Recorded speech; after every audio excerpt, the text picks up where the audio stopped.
ഇന്ന് ജനുവരി 1 പുതുവർഷം പുലരിയെ നമ്മൾ ആശ്ലേഷിച്ചു കൊണ്ട് കഴിഞ്ഞിരിക്കുന്നു.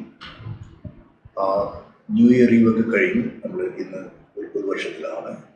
ഈ പുതുവർഷത്തിൽ നമ്മുടേതായിട്ട് ഒരു ഒരു ഇൻട്രോസ്പെക്ഷനും അതോടുകൂടി തന്നെ ഒരു ഗോൾ സെറ്റിംഗ് അല്ലെങ്കിൽ ഒരു ന്യൂ ഇയർ റെസൊല്യൂഷൻ ഒക്കെ ആവശ്യമാണ്. ഇത് കഴിഞ്ഞ വർഷം നമ്മൾ എന്ത് ചെയ്തു അതിനേക്കാളും ഭേദമായിട്ട് ഈ വർഷം നമ്മുടെ ഒരു പെർഫോമൻസ് എല്ലാ കാര്യങ്ങളിലും വരുത്താൻ ഒരു ന്യൂ ഇയർ റെസൊല്യൂഷനും അതിനെ തുടർന്നൊരു ഗോൾ സെറ്റിംഗ് ഒക്കെ ആവശ്യമാണ് എന്ന് കരുതുന്ന കൂട്ടത്തിലാണ് ഞാൻ. SUT കഴിഞ്ഞ 3-4 വർഷങ്ങളായിട്ട് നമ്മൾ ഈ റെഗുലറായിട്ട് എല്ലാ പുതുവർഷത്തിലും ന്യൂ ഇയർ റെസൊല്യൂഷൻസ് അതിനെ തുടർന്ന് ഗോൾ സെറ്റിംഗ് ചെയ്തു വരുന്നു. ഇതുകൊണ്ടുള്ള ഫലം അല്ലെങ്കിൽ നല്ല റിസൾട്ട് നമ്മൾ കണ്ടുകൊണ്ടിരിക്കുകയാണ്.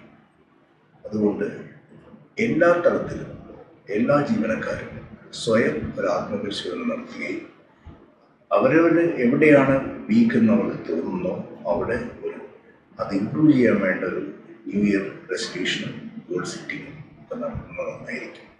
എന്തായാലും മാനേജേഴ്സ് ലെവലിലും അസിസ്റ്റൻറ്റ് മാനേജേഴ്സ് ലെവലിലും ഒക്കെ ഒരു ഗൈഡഡ് ന്യൂ ഇയർ റെസൊല്യൂഷനും ഗോൾ സെറ്റിങ്ങും ഒക്കെ നമ്മൾ നടത്തുന്നുണ്ട്. പക്ഷെ അത് എല്ലാ തരത്തിലും എല്ലാ കാറ്റഗറിയിലും പെട്ടുപടി ചെയ്യുകയാണെങ്കിൽ ഓവറോൾ വർഷാവർഷം നമ്മൾ പുരോഗതിയിൽ നിന്ന് പുരോഗതിയിലേക്ക് പോകുന്ന കാഴ്ച നമുക്ക് കാണാൻ കഴിയും.